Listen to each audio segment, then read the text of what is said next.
kahapon ay medyo nilate kami ng uwi. And good morning! Alam mo ni Mami, share ka rin yan. 1-1 only at labadan ay joy. Guys, tignan niyo yung pinagkakaguluhan nila dito. Nagkakaubusan na kasi ng ng gasolina.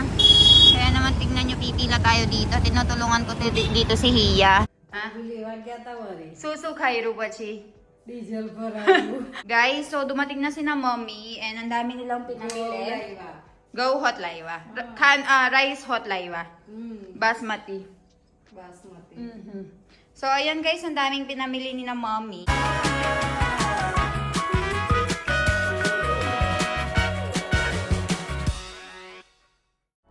Pariti Garda, kaya karano?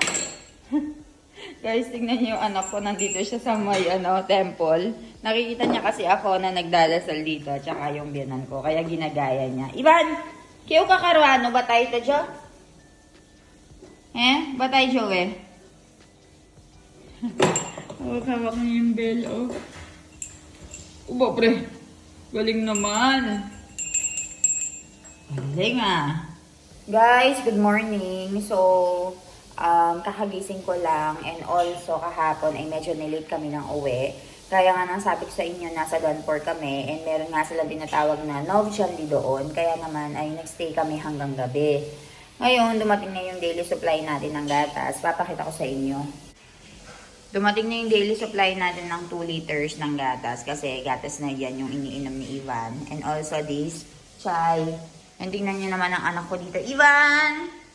Ivan! Good morning! Boo! So ayun ang anak ko dito. Naglalaro-laro siya. Earlier, nagpe-pray siya doon. So after nito ay papaliguan ko na. So let's go. Papaliguan ko na siya kasi hinihintay ko lang na matapos itong milk. So, nalmasi, kemsho, at ladiwas tiya, video na yung dekha tutaman. Hukam kay Rakarosh. Keter kya? Keter. So, very busy si Sonal Mansi sa farm works, guys. Nagpapabuhat ito. Ayan, let's go. Ayan, nagpapabuhat ang batang makulit. So, what do you want? Say good morning, guys. Good morning. What do you want, Sol? Open. Open ka rin. Push. Abong lakas. Abong lakas. Sukhaw ka. Sir Gaush. Sir.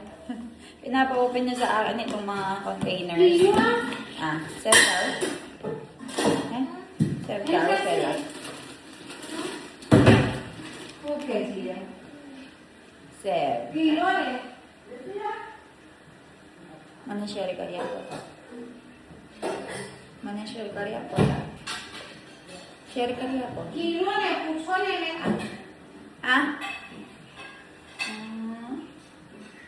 એવું કરાય શેર નહીં કરો મારી જોડે જો ગાઈસ દેખાતું તમને શેર નહીં કરતા તું મને શેર કરી આપો ચાલ So ayun guys, nasabi ko na ba sa inyo na meron na kaming plane ticket dahil pauwi na nga kami ng Philippines. So meron na tayong, Philippines siya? Nasya to? Nasya na Philippines?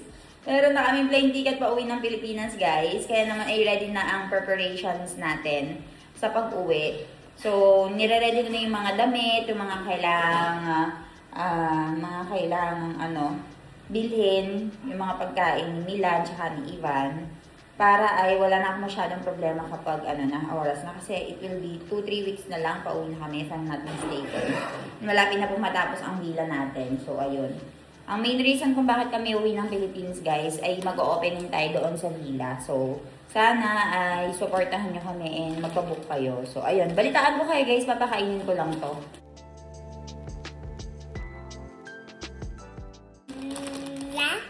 Buwa. Sev. May chocolate sev kay chat, tare.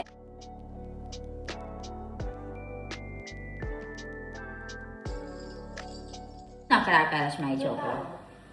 Alam mo ni Mami, share ka rin yan. 1-1 only at labadan ay joy na. Guys, so kakatapos ko lang po magluto ng pagkain namin for today.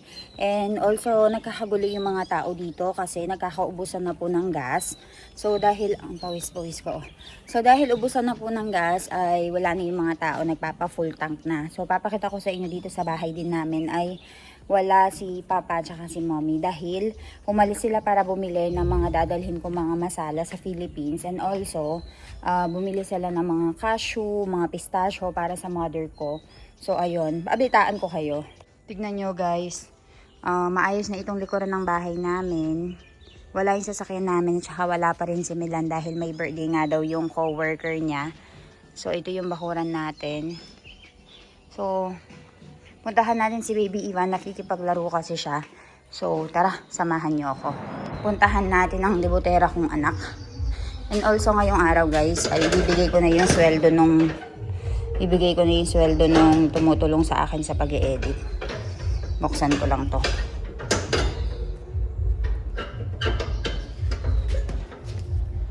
Sara natin. Koy! Guys, tignan nyo yung pinagkakaguluhan nila dito. Nagkakaubusan na kasi ng gasolina. Kaya naman tignan nyo, pipila tayo dito. Tinutulungan ko dito si Hiya. Magpapakarga siya. So ayan, waiting game tayo. Sana lang guys, hindi magkaubusan, oh. Grabe. Mag-uunahan talaga sila. Baka mag-away-away pa yan. So sinamahan ko si Hiya kasi wala siyang kasama magwa-full tank. Ayan. Humaba na po yung linya dito. Ang oras ngayon guys ay 6:30 na. So 6:30 na and padami na po ng padami yung mga tao. Ayan o. Umabot na dyan yung pila.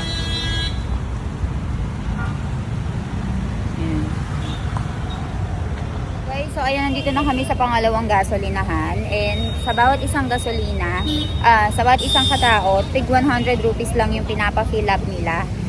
Tsaka si Papa, nag 1,000 rupees lang din yung pina-fill up sa kanya. Kasi guys, pagdating sa malaking sasakyan, ayun, 1,000 lang yung max. And pagdating naman sa mga bike, 100 lang yung max. So ayun. Kasi minimake sure nila na lahat ng mga tao ay magkakaroon ng opportunity and magkakaroon ng gasolina sa sarili nila. So, ayun. Papakita ko sa inyo yung situation ngayon. Ayan, kung napapansin nyo, meron na ditong police car. So, yung police na yan, yung nagme-maintain ng peace and order. And sobrang dami ng mga nakapila. So, nagpipila sila para kumuha nga ng gasolina. Para bago maubos ay meron silang magagamit. Kaya ayan, 100 rupees lang yung bawat isa. Kaya naman kami ni Hiya, pumunta kami sa dalawang gasolinahan, sinamahan ko siya. Ngayon kung napapansin nyo, may mga pulis na nagro-ronda. So ayan siya guys.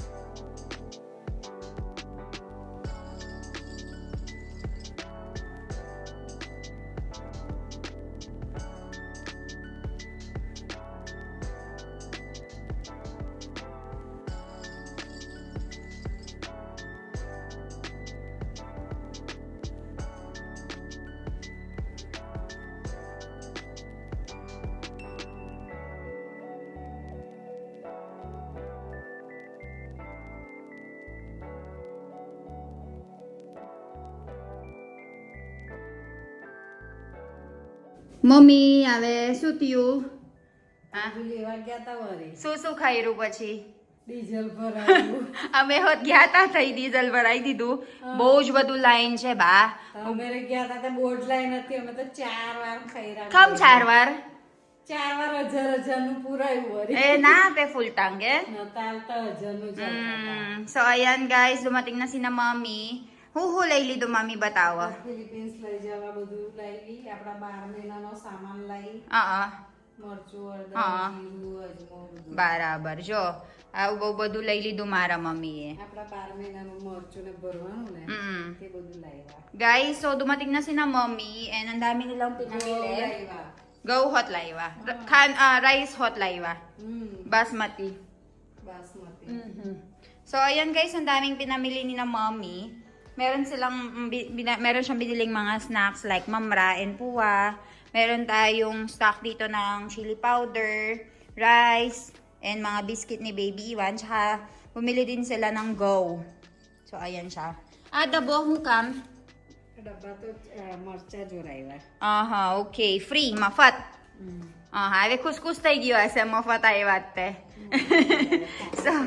So, sobrang happy si Mami every time na nakakakuha siya ng mga free items. So, kapag bumili ka ng daba, ay bumili ka ng chili powder. Libre yan, guys. So, ayan. So, kapag bumili ka pala ng chili powder, meron kang free na ganito. Ang bedan ko, guys, ang mahilig talaga sa mga libreng containers. 6 free containers daw yung nakuha niya, guys. Kapag bumili ka ng chili powder na 1 kilo, may libre kang ganyan. Usong-uso yung mga schemes na ganyan sa India. Ang ano lang, guys, nag-stock sila. Mami, kam dami stock karash? Marcha? 12 bonds. Okay, guys. So, 1 year yung stock namin ng chili powder. So, meron silang ganong paniniwala dito.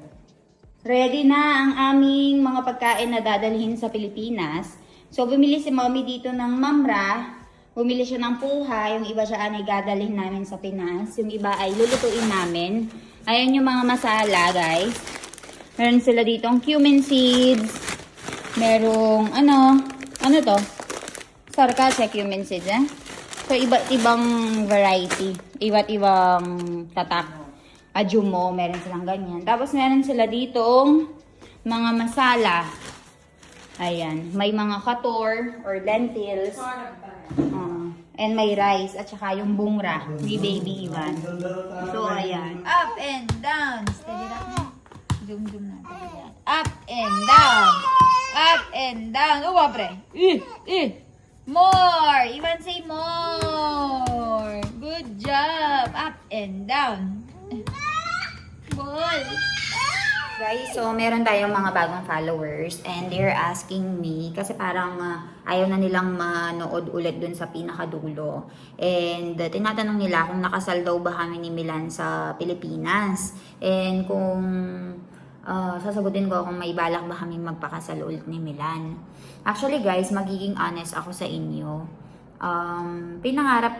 Sagutin ko muna yung tanong. Hindi po kami nakasal ni Milan sa Philippines. Kinasal kami 2 times dito sa India. Una ay traditional wedding. Pangalawa ay yung court wedding. Kasi kailangan ko yung court wedding guys. Para sa documentations, ganyan sa visa, tsaka sa OCI. So, nagpakasal din kami via court, hindi lang traditional. So, 2 times kaming kinasal dito.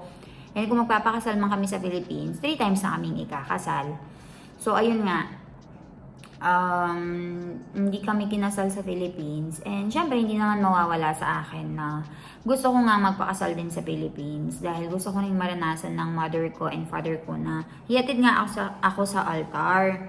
Pero at the second point, like second thought, parang nasasayangan ako kasi kinasal naman na kami sa Philippines. And also, may baby na rin naman kami. Tapos, ang dami pa naming mga investments, mga bayarin. So, parang para sa akin, no, hindi ko alam kung kapareho ko kaya ng thinking or magkaiba tayo. Pero sa pananaw ko lang po ito, you can have your own opinion. Pero, nung una talaga, gustong-gusto kong maranasan din ng mother and father ko nga, yung may mga ring bearer, ganyan, sa kakasal sa pare. Pero, habang tumatanda ako, since halos 4 years na kaming nagsasama ni Milan, parang nasasayangan ako. Like, 4 years naman din na kaming nagsasama. May baby na rin naman kami. Why not yung gagamitin naming perang pampakasal? Kasi hindi naman murang magpakasal, guys, di ba? Alam niyo naman kung magkano yung gastos ng pagpapakasal. Why not yung pera na yun ay pambili na lang namin ng mga gamit na kailangan ni Baby Iwan, pang-invest na lang namin doon sa property namin. So, ayun. I think malabo na po. Nung una, sinasabi ko pa sa mga previous vlogs ko na magpapakasal nga ulit kami ni Milan sa Philippines. May balak nga kami. Tapos, nabuo si Baby Iwan. Tapos, nag-iba na yung thinking. So, hindi na po. Hindi na kami magpapakasal ni Milan sa Philippines. And i-invest na lang namin yung pera na dapat pang pakasal namin. So, ayun guys, malapit na nga po kaming umuwi ng Philippines. And konting araw na lang. Ano ba to? Ang daming lamok. Ang daming lamok dito sa India. Hindi ko alam kung bakit. Kaya yung anak ko nakagat ng lamok dito. Binilahan ko ng maraming mosquito repellent. So, ayun nga. Malapit na kami umuwi ng Pilipinas, guys. So, kita-kits tayo. Sana ay, kung makita nyo ako, napakalat-kalat dyan, mag-hi kayo sa akin. Huwag kayong mahihiya para makapagkwentuhan tayo. So, ayun guys, balitaan ko kayo.